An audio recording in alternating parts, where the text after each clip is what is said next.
नमस्कार, हमर छत्तीसगढ़ के इस खास बुलेटिन में आपका बहुत स्वागत है। इस खास बुलेटिन में आप तक पहुंचाएंगे छत्तीसगढ़ के छोटे से लेकर बड़ी खबरों की बात भी करेंगे और विस्तार से हर जानकारी आप तक साझा करेंगे। शुरुआत जशपुर से, जहां कुनकुरी में हिंदू धर्म पर अभद्र टिप्पणी का मामला सामने आया है और यहां एक आम सभा में भड़काऊ भाषण दिया गया है। आम सभा में आगामी लोकसभा चुनावों में मतदान केंद्रों में जाकर ईवीएम तोड़ने के लिए भी उकसाया गया। ये सभा कुनकुरी के सलिया टोली मिनी स्टेडियम में हुई थी। भारत मुक्ति मोर्चा, राष्ट्रीय एकता परिषद और राष्ट्रीय क्रिश्चियन मोर्चा की ओर से यह आयोजन किया गया था। इसके खिलाफ विश्व हिंदू परिषद ने भाषण देने वालों पर एफआईआर दर्ज कराई है। कुनकुरी पुलिस ने करीब 12 लोगों के खिलाफ केस दर्ज कर लिया है। तो भड़काने के आरोप जो हैं वो लग रहे हैं। ईवीएम तोड़ने के लिए भड़काया जा रहा है। वीएचपी ने इस पर केस भी दर्ज करा दिया है। 12 लोगों के खिलाफ केस दर्ज हुआ है। आपको बता दें कि हिंदू धर्म पर अभद्र टिप्पणी भी की गई। माइकल बाम साहब, ये सब ईवीएम मशीन है। ईवीएम मशीन की वजह से आज भारत देश मूल निवासियों को गुलाम बना के रखा हुआ है। 2024 के चुनाव में ईवीएम मशीन को फोड़ना, ईवीएम मशीन को ही फोड़ना है। अगर 2024 में हम लोगों ने ईवीएम मशीन फोड़ दिया तो ये 3 राज्य के मुख्यमंत्री भी, ये सब ईवीएम मशीन है।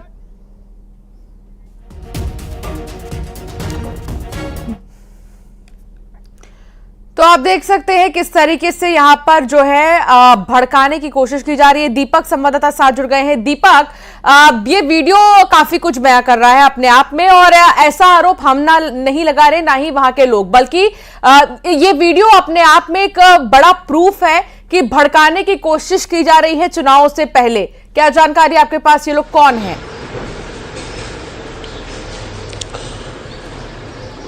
जी, मैं आपको बताऊं कि ये पूरा मामला कुनकुरी क्षेत्र का है और कुनकुरी थाना क्षेत्र के सलिया टोली में एक आम सभा का आयोजन था और भारत मुक्ति मोर्चा समेत विभिन्न संगठनों के बैनर तले इस सभा का आयोजन था और इसमें हजारों लोग जुटे रहे। और इस सभा में लगातार जो है कई वक्ताओं के द्वारा आपत्तिजनक टिप्पणी की गई। ईवीएम को जो है तोड़ने की बात कही गई। जो आगामी लोकसभा चुनाव होने हैं उसमें मतदान केंद्रों में जाकर मतदान न करके ईवीएम को पटकने की बात कही गई। वहीं जो हिंदू धर्म है समेत हिंदू साधु संतों समेत विभिन्न राजनीतिक दलों के जो राजनेता हैं उनके खिलाफ आपत्तिजनक टिप्पणियां की गई। और इस मामले का जो वीडियो है वो लगातार सोशल मीडिया पर वायरल हो रहा है और इस वीडियो में पूरी तरीके से जो इन पर आरोप लगे हैं वो कहीं ना कहीं सच होते दिखाई दे रहे हैं। और इस मामले की शिकायत जो विश्व हिंदू परिषद के जिलाध्यक्ष समेत कई संगठनों के लोगों ने कुनकुरी थाने में की और कुनकुरी थाने में 12 से अधिक लोगों के खिलाफ नामजद वहां पर शिकायत की गई थी, जिस पर कुनकुरी पुलिस ने कार्रवाई करते हुए 6 से अधिक अलग अलग धाराओं में, गैर जमानती धाराओं में 12 लोगों से अधिक लोगों पर मामला दर्ज किया है। वहीं पुलिस का कहना है कि जल्द ही आरोपियों की गिरफ्तारी कर दी जाएगी। आरोपियों की तलाश की जा रही है, लेकिन जिस तरीके से। बहुत शुक्रिया जानकारी साझा करने के लिए दीपक।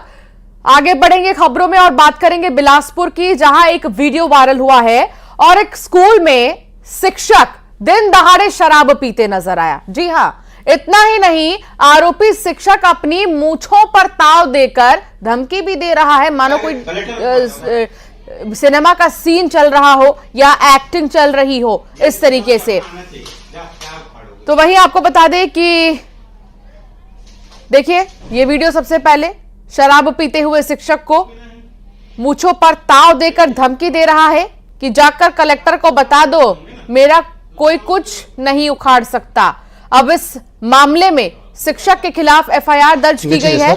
आपको बता दें कि डीईओ के निर्देश पर बीईओ ने पचपेड़ी थाने पहुंचकर एफआईआर दर्ज कराई है। उमेश संवाददाता साथ जुड़ गए हैं। उमेश, टीचर का ये ओवर कॉन्फिडेंस, हालांकि अब इस पर क्या कार्रवाई की गई है, इस मामले को क्या संज्ञान में लिया गया? देखिए, पूरा मामला मस्तूरी थाना क्षेत्र इलाके का है और जो शिक्षक है वो संतोष कुमार केवट है। क्योंकि आप देख सकते हैं कि किस तरीके से जो वायरल वीडियो है उसमें वो धमकी देता हुआ दिखाई दे रहा है कि ना तो डीओ से मैं डरता, ना तो कलेक्टर से डरता, जिसको बताना है बता दो, मैं यही शराब पीऊंगा। और इसकी यही जो है धमकी उस पर भारी पड़ी और इस पूरे मामले पर पहले तो शिक्षक को निलंबित किया गया। इसके द्वारा धारा 186 आईपीसी और 36 आबकारी एक्ट के तहत अपराध दर्ज कर लिया गया है। चूंकि लगातार ये वीडियो वायरल हो रहा था और इसको लेकर जो है कलेक्टर ने निर्देशित किया था कि तत्काल इस पर एक्शन लिया जाए, तो डीओ के निर्देश पर जो बीओ है वो पचपेड़ी थाना पहुंचे और वहां पर रिपोर्ट दर्ज कराई है, जिसके बाद ये पूरा मामला एफआईआर दर्ज किया गया है और इस पर आगे कार्रवाई की जा रही है। चूंकि अभी जो आरोपी संतोष कुमार है शिक्षक, वो अभी फरार चल रहे हैं, तो फिलहाल देखना यह होगा कि कब तक उनकी गिरफ्तारी होगी। लेकिन कहीं ना कहीं शिक्षा के मंदिर को शर्मसार कर देने वाले इस शिक्षक के ऊपर बड़ी कार्रवाई हुई है। बहुत शुक्रिया जानकारी साझा करने के लिए उमेश। और ऐसे में देखिए कि हौसले कितने बुलंद हैं इस तरह की हरकतें करने के लिए शिक्षक के, जो कि बेधड़क शराब पीते हुए नजर आ रहा है स्कूल में। दिल्ली में सीईसी की मीटिंग में शामिल होने के बाद आज सीएम साय रायपुर लौट आए हैं। उनके साथ प्रदेश के अध्यक्ष किरण सिंह देव भी थे। किरण सिंह देव ने कहा कि दिल्ली में दावेदारों पर मंथन हुआ है। संसदीय बोर्ड के फैसले के बाद जल्द उम्मीदवारों के नाम का ऐलान होगा। सीएम साय ने कहा कि हमें केंद्र से कर हिस्से के रूप में 4,840 करोड़ रुपए मिले हैं, जो राज्य के विकास में काफी महत्वपूर्ण साबित होंगे। डबल इंजन की सरकार से विकास को रफ्तार भी मिलेगी। तो सीईसी की बैठक में शामिल हुए थे। संसदीय बोर्ड में अंतिम फैसला होगा। हालांकि दिल्ली से विष्णुदेव साय लौट आए हैं। हालांकि उनका दौरा मध्य प्रदेश का भी होगा, वो जाएंगे वहां पर। लेकिन सबसे बड़ी बात यह कि उम्मीदवारों को लेकर चर्चा हो गई है और बहुत जल्द ऐलान संभव है। और छत्तीसगढ़ का सौभाग्य है कि 4,840 करोड़ कर हस्तांतरण के रूप में मिला है और इसका उपयोग छत्तीसगढ़ के विकास में होगा। और छत्तीसगढ़ की जनता की तरफ से भारत सरकार का, हमारे यशस्वी प्रधानमंत्री जी का और वित्त मंत्री का बहुत बहुत साधुवाद, धन्यवाद।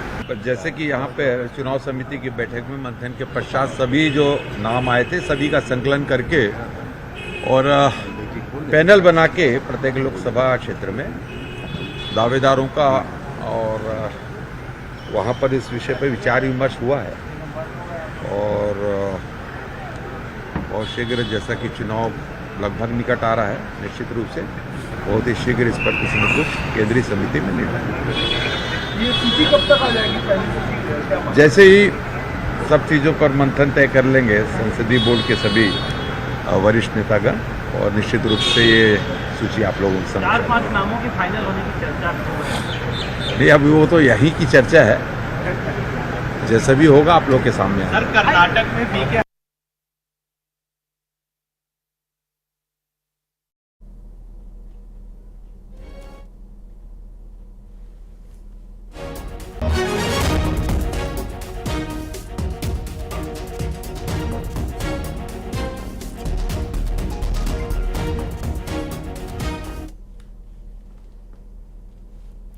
तो वही लोकसभा चुनाव में उम्मीदवारों की सूची पर डिप्टी सीएम अरुण साव ने कहा कि लिस्ट कभी भी आ सकती है। इस बारे में केंद्र नेतृत्व के साथ विस्तार से चर्चा हुई है। जनता ने प्रदेश की सभी 11 सीटें पीएम मोदी की झोली में डालने का मन बना लिया है। आपको बता दें कि बीते दिन शाम के वक्त में लगातार चर्चा हुई थी भारतीय जनता पार्टी के उम्मीदवारों को लेकर। छत्तीसगढ़ के लिए केंद्रीय नेतृत्व से विष्णुदेव साय के साथ साथ अरुण साव और कई ऐसे बड़े दिग्गज नेता छत्तीसगढ़ के राजधानी में थे, जिन्होंने चर्चा की उम्मीदवारों को लेकर। और कहा यह भी जा रहा था कि इस बार महिलाओं को भी मौका दिया जाएगा। और साथ ही कई ऐसे युवा चेहरे भी आप देख सकते हैं।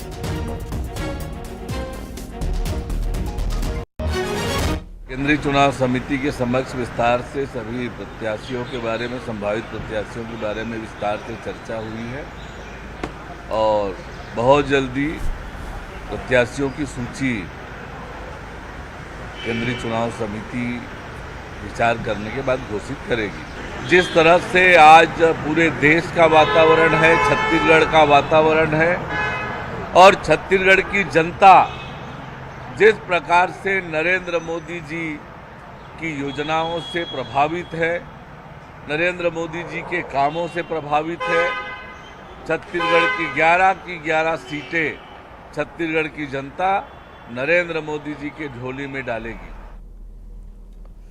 बस्तर के पूर्व बीजेपी सांसद दिनेश कश्यप ने बड़ा बयान दिया है। कांग्रेस प्रदेश अध्यक्ष दीपक बैज को लेकर उन्होंने कहा कि उनकी नाक तो विधानसभा चुनाव की हार में कट गई थी, अब लोकसभा चुनाव में कान भी कटवाने के लिए तैयार रहे। अब पूरी कांग्रेस को जनता काट देगी, लोकसभा चुनाव में केंद्र में बीजेपी की सरकार बनेगी। हमारे कार्यकर्ताओं ने ये चुनाव देवासुर संग्राम होने वाला है। लोकसभा का चुनाव देश की ऐसे विद्रोही लोगों के साथ लड़ने का ये चुनाव, और प्रत्येक कार्यकर्ता जो जहां है, लेकिन परिणाम अपेक्षित नहीं है। उसका कारण सिर्फ ये था कि हमारे कार्यकर्ताओं ने ये चुनाव देवासुर संग्राम होने वाला है। सुकमा में छेड़छाड़ करने वाले बाबू को सबक सिखाया गया है। पीड़िता ने जमकर पिटाई की है। पीड़ित महिला ने दफ्तर जाकर बाबू को पीटा है और देखिए एक के बाद एक थप्पड़ ही थप्पड़ बजाते हुए पीड़िता नजर आ रही है। पिटाई का वीडियो अब वायरल हो रहा है। आरोपी बाबू को जिला पंचायत कार्यालय में अटैच कर दिया गया। कलेक्टर ने 5 सदस्यों की जांच समिति बनाई है और 1 सप्ताह का समय दिया गया है ताकि जांच की जो ये रिपोर्ट है वो सौंपी जा सके। रायपुर में चोरों का आतंक देखने को मिला, जहां उरला इलाके में चोरों ने चोरी की और फैक्ट्री से लगभग 1 टन माल चुरा लिया है। फैक्ट्री मालिक ने उरला थाने में शिकायत भी दर्ज कर दी है। सीसीटीवी फुटेज के आधार पर अब जांच की जाएगी, क्योंकि उसमें देखा जा सकता है यहां पर 3 लोग मौजूद हैं, लेकिन 2 लोग जो है माल चुराते हुए नजर आ रहे हैं और ये 1 टन माल की चोरी हुई है, जिसके बाद शिकायत भी दर्ज कर दी गई।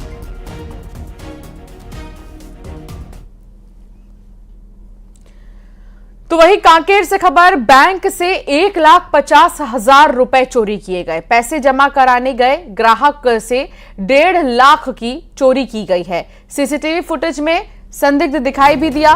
संदिग्ध की तलाश में अब पुलिस जुट गई है। तो देखिए ये 1.5 लाख का बैग यहां पर रखा हुआ था और एक ग्राहक वहां पर जमा कराने के लिए गया था, लेकिन इस बीच आप इस चोर को देख रहे होंगे जिसने वहां से पैसे चुराए, लिफाफे में भरा और निकलते बना। बड़ी बात तो ये कि बड़े शातिराना अंदाज में उसने चोरी की कि किसी को पता भी नहीं चला।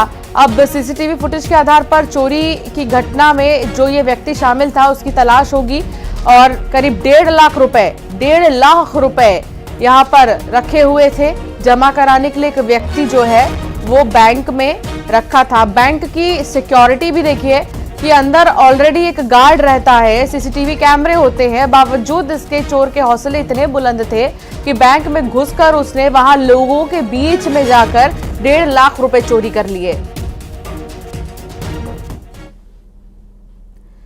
जशपुर में तेज रफ्तार ट्रक और पिकअप की भिड़ंत हो गई और हादसे में पिकअप ड्राइवर की मौत हो गई है। पिकअप सवार एक व्यक्ति घायल हुआ है। पथलगांव थाने के पास NH 43 पर हादसा हुआ। बुरी तरह क्षतिग्रस्त पिकअप और आप ट्रक को देख सकते हैं, परखच्चे उड़ गए हैं। काफी जोरदार ये भिड़ंत थी। रफ्तार के कहर ने एक की जान ले ली।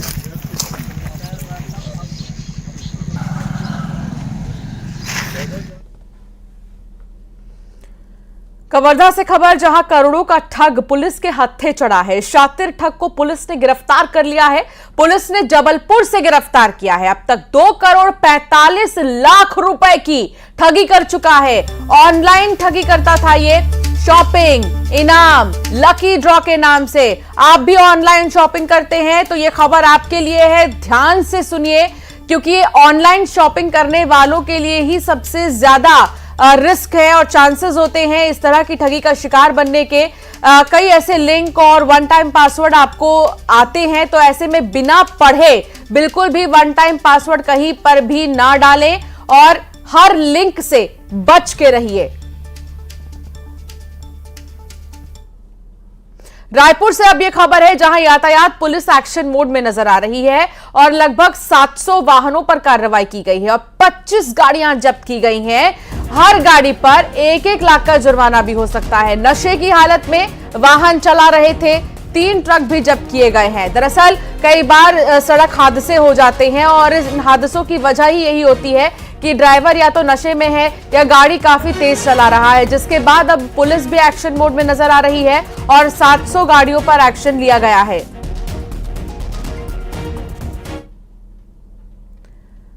तो वहीं बलौदाबाजार में रफ्तार का कहर देखने को मिला। बाइक सवारों को ट्रक ने टक्कर मार दी और ट्रक से युवती की मौत हो गई है। 2 अन्य घायल हुए हैं, रेफर किए गए हैं। मृत युवती की शिनाख्त हुई है। पलारी थाने के वटगन के पास ये दुर्घटना हुई और इसमें युवती की मौत हो गई है, लेकिन 2 युवक ऐसे हैं जो घायल हैं, जिन्हें अस्पताल में भर्ती किया गया है।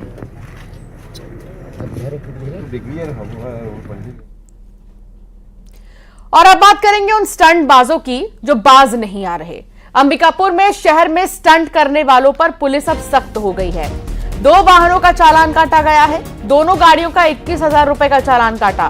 फेयरवेल पार्टी के बाद छात्रों ने कला केंद्र मैदान में स्टंटबाजी की थी और रील बनाने का शौक इनके सर पर सवार था, जिसके बाद ये गाड़ियों से स्टंट करते हुए नजर आ रहे थे। अपनी जान को जोखिम में डालकर ये तरह तरह से स्टंट कर रहे थे बाइक और कार से, और अब पुलिस ने इन पर कार्रवाई करते हुए 21,000 रुपए का चालान काटा है।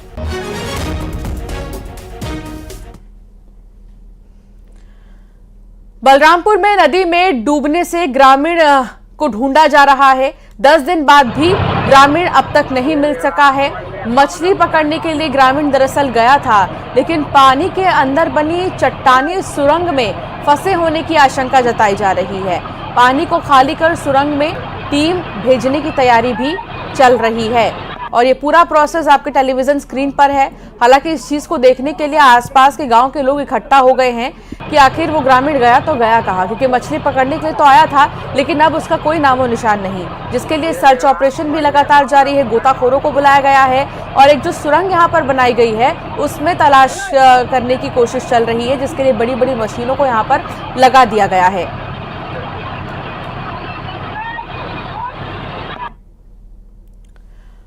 और अब बात महासमुंद की होगी, जहां 3 लाख के गांजे के साथ 2 तस्कर को गिरफ्तार किया गया और दिल्ली के रहने वाले हैं दोनों तस्कर। आरोपियों से 15 किलो गांजा भी मिला है।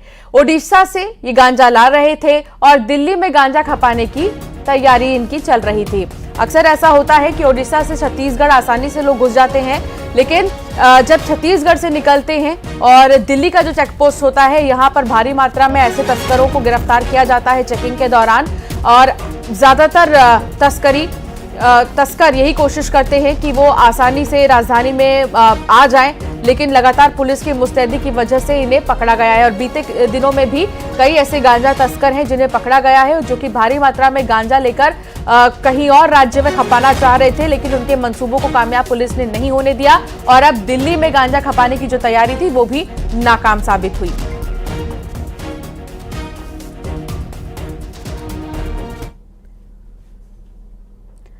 और अब बात होगी एग्जाम्स की। जी हां, 12वीं की बोर्ड की परीक्षा आज से ही शुरू हो चुकी है।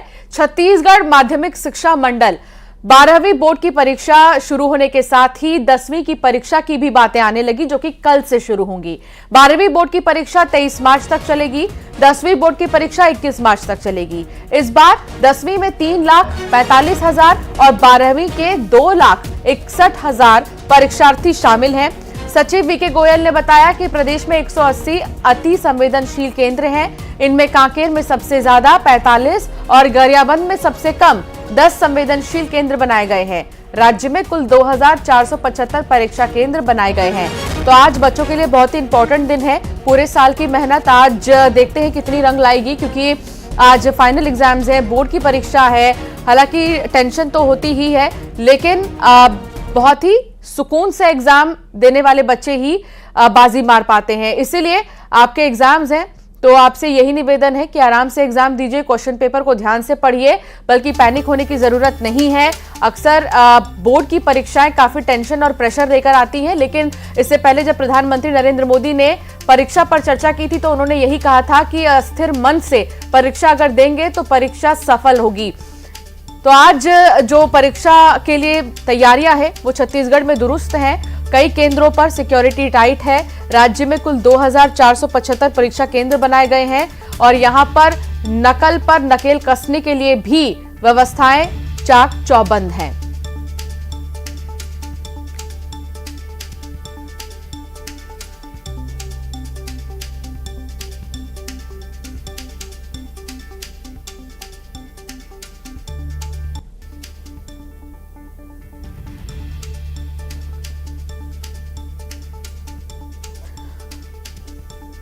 तो 10वीं और 12वीं के विद्यार्थियों के लिए, परीक्षार्थियों के लिए बेहद ही खास समय है ये।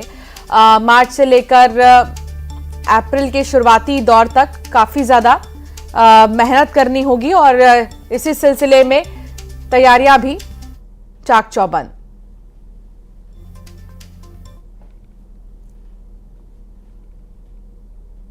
एक नजर टॉप 20 खबरों पर।